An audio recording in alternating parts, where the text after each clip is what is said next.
Hello viewers, welcome back to Pathshala dot com. আজকের আমরা conditional sentence নিয়ে আলোচনা করব। কন্ডিশনাল সেন্টেন্স, তো প্রথমেই আমরা দেখব সংজ্ঞা। কন্ডিশনাল সেন্টেন্স কাকে বলে? ইফ যুক্ত, এখানে লেখা আছে, আমার মাউসের দিকে লক্ষ্য করুন। ইফ যুক্ত সেন্টেন্সকে কন্ডিশনাল সেন্টেন্স বলা হয়, তবে কিছু কিছু ক্ষেত্রে ইফ এর পরিবর্তে হ্যাড ও প্রোভাইড দ্যাট ব্যবহৃত হয়। এটা সংজ্ঞা। এরপরে একটা এক্সাম্পল দেখি ব্যাপারটা ক্লিয়ার করার জন্য যে আসলে কন্ডিশনাল সেন্টেন্স কি। If I were a king, যদি আমি রাজা হতাম, I would help the poor, আমি দরিদ্রদের সাহায্য করতাম। If I were king I would help the poor, যদি আমি রাজা হতাম তবে দরিদ্রদের সাহায্য করতাম। এখানে দেখুন কন্ডিশনাল সেন্টেন্সে সাধারণত দুটো অংশ থাকবে, মাঝখানে একটি কমা থাকবে, আর আমি ফার্স্টেই তো সংজ্ঞা এখানে বলেছি যে ইফ থাকবে। ওকে, তো if I were a king, যদি আমি রাজা হতাম, এই একটি অংশ। I would help the poor, আমি দরিদ্রদেরকে সাহায্য করতাম, এই একটা অংশ। তো এই দুইটা অংশের ভিতর এখানে if I were a king প্রথম যে অংশটা সেটা হলো ডিপেন্ডেন্ট, আর I would help the poor এটা হলো ইন্ডিপেন্ডেন্ট। কেন? যে if I were a king, যদি আমি রাজা হতাম, হ্যাঁ যদি আমি রাজা হতাম তাহলে কি, এরপর কিন্তু অবশ্যই শ্রোতার কোনো না কোনো কিছু শোনার ইচ্ছা থাকে, সেই জন্য এই অংশটা ডিপেন্ডেন্ট। কার উপর ডিপেন্ডেন্ট? সে হলো মেইন ক্লোজ। যেমন I would help the poor, আমি দরিদ্রদেরকে সাহায্য করতাম। এই আই উড হেল্পের উপর if I were a king dependent. তাহলে I would help the poor এটা হচ্ছে মেইন, আর এটা হচ্ছে dependent if I were a. কারণ এই I would help the poor এই কথাটু না বললে এই সেন্টেন্সটা সম্পূর্ণ হয় না। তাই এটা সম্পূর্ণ হলো, এটা হলো আমার ইন্ডিপেন্ডেন্ট, আর এটা হলো ডিপেন্ডেন্ট। ওকে, তাহলে কী শিখলাম? যে কন্ডিশনাল সেন্টেন্সে সাধারণত দুটি অংশ থাকবে, মাঝখানে কমা থাকবে, এবং এখানে যে মেইন ক্লোজ সেটা ইফ থাকতে পারে, অথবা হ্যাড থাকতে পারে, অথবা প্রোভাইড দ্যাট এটা থাকতে পারে। তাহলে আমরা প্রাথমিকভাবে কন্ডিশনাল সেন্টেন্স কাকে বলে একটা উদাহরণের সাহায্যে বেসিক আমরা ধারণা নিলাম। ওকে, এরপরে আমরা দেখব একটি কন্ডিশনাল সেন্টেন্স, এখানে একটা নোট আকার লেখা আছে, দুটি ক্লোজ থাকে। নির্ভরশীল ক্লোজটি শর্ত বোঝায়, অন্য ক্লোজটি প্রেক্ষাপট বোঝায়, এদেরকে ইফ ক্লোজও বলা হয়। এটাকে ইফ ক্লোজও বলে, এই অংশটা ইফ ক্লোজ। এখন আবার দেখবেন অনেক সময় এই if I were a king এই অংশটা কিন্তু পরেও থাকতে পারে, দ্বিতীয় কমার পরে থাকতে পারতে, আর এই কমার পরে যে এখানে আছে I would help the poor এই অংশটা কিন্তু আগে থাকতে পারতো, এরকম এলোমেলো থাকতে পারবে। তবে নো হেজিটেশন, মানে স্পষ্ট করে আপনারা দেখলে অবশ্যই ইফ ক্লোজ অথবা হ্যাড অথবা প্রোভাইডেড এই জিনিসগুলোর ভিতরেই পাবেন। আর অবশ্যই বাংলা অর্থ যদি করেন তাহলে দেখতে পারবেন যে এটা দ্বারা কোনো শর্ত বোঝায়। এখানে একটা নোট লেখা আছে, আপনার স্ক্রিনশট দিয়ে রাখুন এবং দেখতে পারেন। অনেক সময় কন্ডিশনাল এ সাবঅর্ডিনেট কনজাংশন ইফের পরিবর্তে সেন্টেন্সের শুরুতে হ্যাড ব্যবহার করা হয়। যেমন আমি এখানে বলেছি if I were a king, but এখানে আর একটু ফলো করুন যে এখানে কিন্তু had I met him, had দেওয়া হয়। তাহলে I would have told the news, যদি তার সাথে সাক্ষাৎ হতো, I would have told the news, আমি তাকে খবরটা দিতাম। কন্ডিশনালে অ্যাডভার্বিয়াল ক্লোজ অনেক সময় রিলেটিভ প্রোনাউনের অ্যাডভার্ব দ্বারা শুরু হয়। Whatever you do, whatever you do you will not success in life, তুমি যাই করো তুমি জীবনে সফল হবে না, এটাও কিন্তু এক ধরনের শর্ত। তো এখানে অ্যাডভার্বিয়াল, রিলেটিভ প্রোনাউন এগুলো আমাদের খুব এখন দরকার না, এটা একটা নোট দিয়ে রাখেন, পরে আমরা স্ক্রিনে যাব। আমাদের মেন টার্গেট কন্ডিশনাল সেন্টেন্স। তো আজকের আমরা ভিডিওতে কন্ডিশনাল সেন্টেন্সটা সংজ্ঞা গেল, এরপর বাকি অংশ দেখব।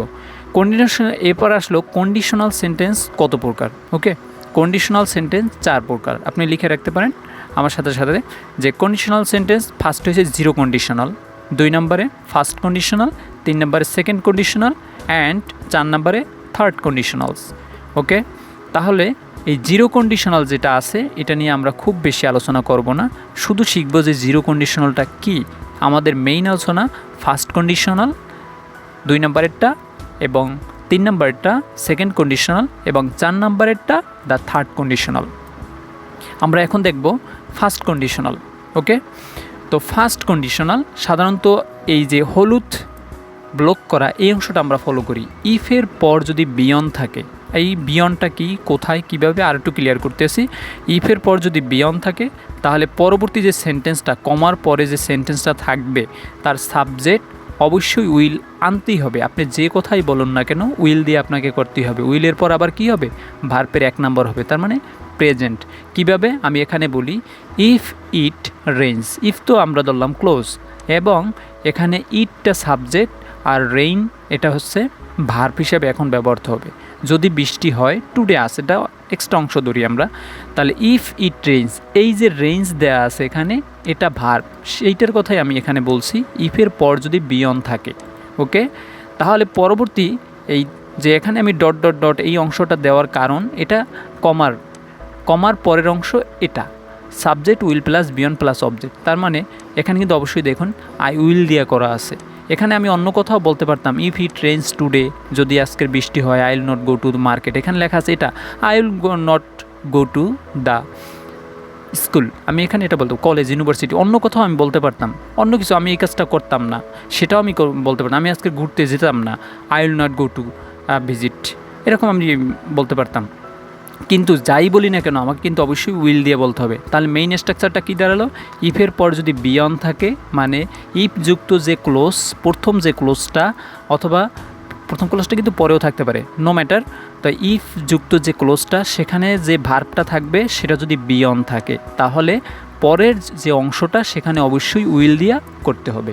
জাস্ট এতটুকু বুঝলে আপনাদের ক্লিয়ার। পরেরটা ফলো করি, if I have enough money, এখানে কিন্তু দেখুন হ্যাভ আছে, ওকে, আর এখানে দেখুন উইল দিয়ে করছে পরেরটা, তাহলে if I have enough money, যদি আমার পর্যাপ্ত টাকা থাকতো, I will help the poor, আমি দরিদ্রদেরকে সাহায্য করতাম।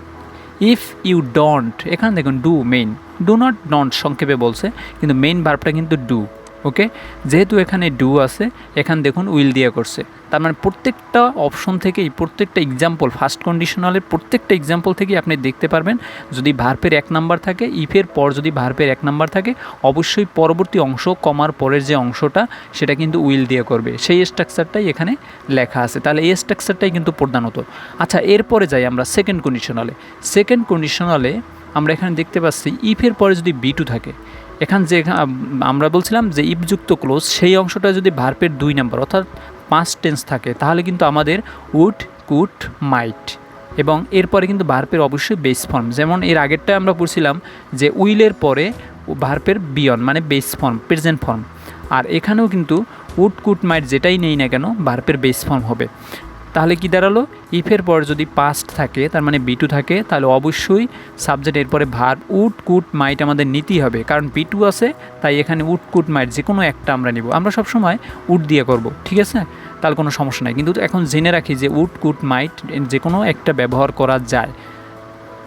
এরপর ভার্বের বেস ফর্ম, তাহলে একটা এক্সাম্পলের সাহায্যে আর একটু ক্লিয়ার করি, যে এখানে আছে ইফ আই ওন, এখন এখানে ফলো করুন যে এই অংশটা, প্রথম বলি যে এই অংশটা হলো আপনার ইফযুক্ত ক্লোজ, এই অংশটা, এবং এই অংশটা হলো দ্বিতীয় ক্লোজ, ওকে।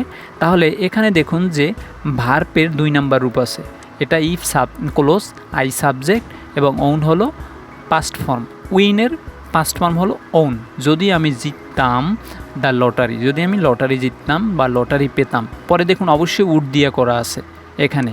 আর যদি এখানে ইফ আই উইন, এখানে যদি ওন না থাকে, যদি উইন থাকতো, প্রেজেন্ট ফর্ম থাকতো, তাহলে কিন্তু এখানে আমরা উইল দিয়ে করতাম। তবে একটা সহজ ব্যাপার হলো যে উডের পরেও কিন্তু এই ভার্বটা মানে প্রেজেন্ট ফর্ম হবে, আর এখানে যদি উইলও নেই না কেন ভার্বটা কিন্তু প্রেজেন্ট ফর্ম হবে। তাহলে আমরা যেহেতু সেকেন্ড কন্ডিশনাল নিয়ে কথা বলতেছি, সেকেন্ড কন্ডিশনালটাই বুঝি। ইফের পর যদি পাস্ট ফর্ম থাকে, তাহলে অবশ্যই আমরা উড, কুড, মাইট যে কোনো একটা দিয়ে করব, কিন্তু আমরা সব ক্ষেত্রে উড দিয়ে করার চেষ্টা করব, ওকে। পরেরটা দেখুন, ইফ 2 নাম্বার যে এক্সাম্পলটা, if I met the prime minister, এখানে মিটের পাস্ট ফর্ম মিট, মেট, এখানে মিট এর পাস্ট ফর্ম মেট দেওয়া আছে, তার মানে ইফের পরে দেখুন বি2 দেওয়া আছে, তাই বি2 দেওয়া থাকলে আমরা কী করবো, অবশ্যই এখানে উড দিয়া করব। যাই আমি করি না কেন, যে কথাই বলি না কেন, আমাদের অবশ্যই স্ট্রাকচারের ভিতর উড থাকতেই হবে। এরপরে ইফ হি ওয়ার্কড, এখানে দেখুন ওয়ার্ক হচ্ছে main form, present form, but এখানে ইডি যুক্ত আছে। ওয়ার্কড কোনো শব্দে ডি বা ইডি যুক্ত থাকলে সেটা কিন্তু পাস্ট ফর্ম হয়, এটা আমরা কিছু কিছু ক্ষেত্রে জানি।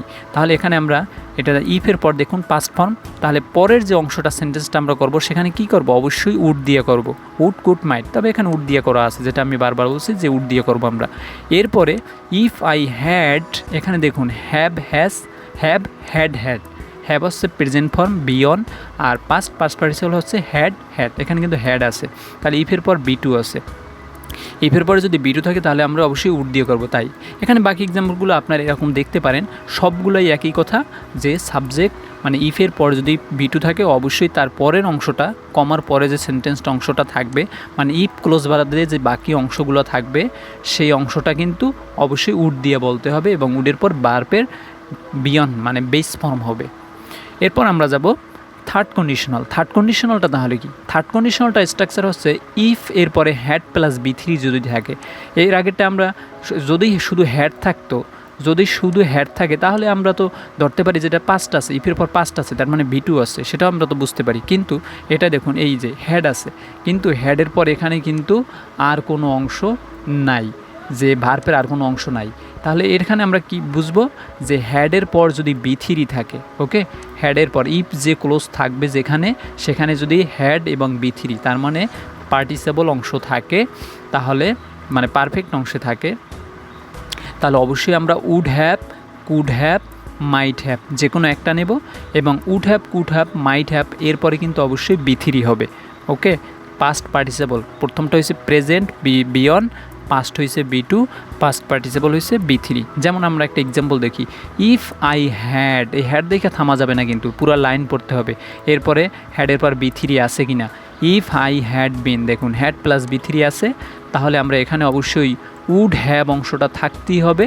তারপরে যে ভার্বটা আমরা নিব, আমাদের কথার স্ট্রাকচারে যে ভার্ব আসবে সেটা কিন্তু এখানে বি3 দেওয়া আছে। ওকে, তার মানে ইফের পর যদি হ্যাড আর বি3 থাকে কোনো ক্রমে, তার পরের যে অংশটা থাকবে অবশ্যই আমরা উড হ্যাভ অথবা কুড হ্যাভ অথবা মাইট হ্যাভ যে কোনো তিনটার যে কোনো একটা নিব, তারপরে অবশ্যই ভার্বের 3 নাম্বার ফর্মটা নিব। তা আমরা সবসময় এখানে বোঝার সুবিধার্থে, সহজ করার সুবিধার্থে একটা কথা বলি, সবসময় উড হ্যাভ ব্যবহার করব এবং তারপরে বি3টা নিব। ওকে, এই ক্ষেত্রে যদি হ্যাড প্লাস বি3 থাকে। পরে আমরা জিরো কন্ডিশনাল সম্পর্কে একটু ধারণা নিই। জিরো কন্ডিশনালটা কি, জাস্ট একটু ধারণা নিলেই হবে, কারণ আপনার কাছে পরীক্ষায় এরকম একটা লাইন লেখা থাকবে, তখন আপনি অনেক সময় কনফিউশনে পড়তে পারেন। তো সেটা সহজ করার জন্য, একটু এই ঝামেলাটা দূর করার জন্য আমি কথাটা বলি যে ইউনিভার্সাল ট্রুথ, চিরন্তন সত্য, হ্যাবিচুয়াল ফ্যাক্ট, অভ্যাসগত সত্য। চিরন্তন সত্য কি, যেমন সূর্য পূর্ব দিকে উঠে পশ্চিম দিকে অস্ত যায়, তারপরে মানুষ মরণশীল, এগুলো চিরন্তন সত্য।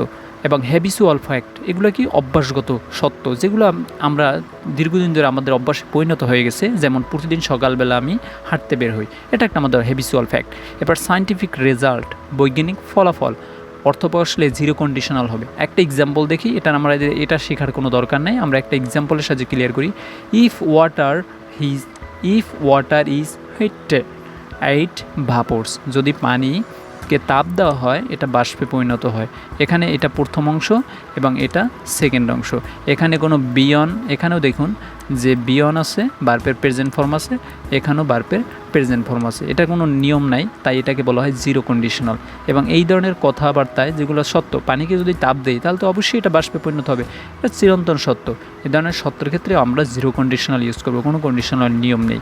ওকে, তাহলে আমরা এখন একটা কাজ করি, সেটা হলো এখানে আরও কিছু লেখা আছে যেগুলো আমি আস্তে আস্তে দেখাচ্ছি আপনারা যাতে বুঝতে পারেন।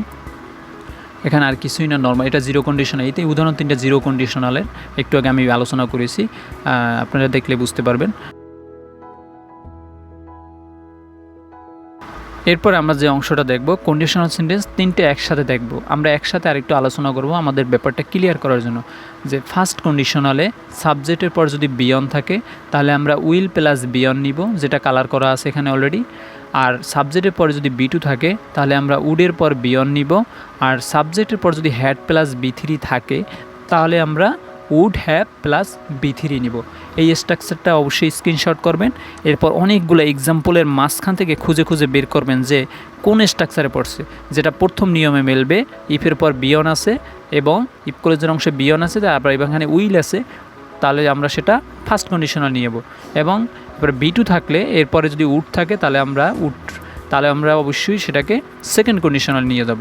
ওকে, এরপর যদি হ্যাড প্লাস B3 থাকে এবং উড হ্যাভ প্লাস B3 এরকম স্ট্রাকচারে থাকে 3 নাম্বার যেটা এখানে, তাহলে সেটা আমরা থার্ড কন্ডিশনাল স্ট্রাকচার নিয়ে যাব।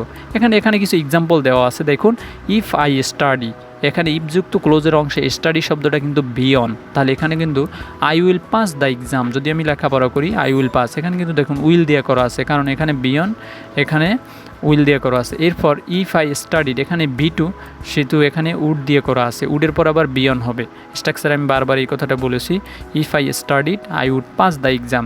ইফ আই হ্যাড স্টাডিড, যদি আমি লেখাপড়া করতাম তাহলে আই উড হ্যাভ পাস্ট, এখানে উড হ্যাভের পর দেখুন উড হ্যাভের পর আবার B3 দেওয়া আছে, পাস্ট যেটা B3।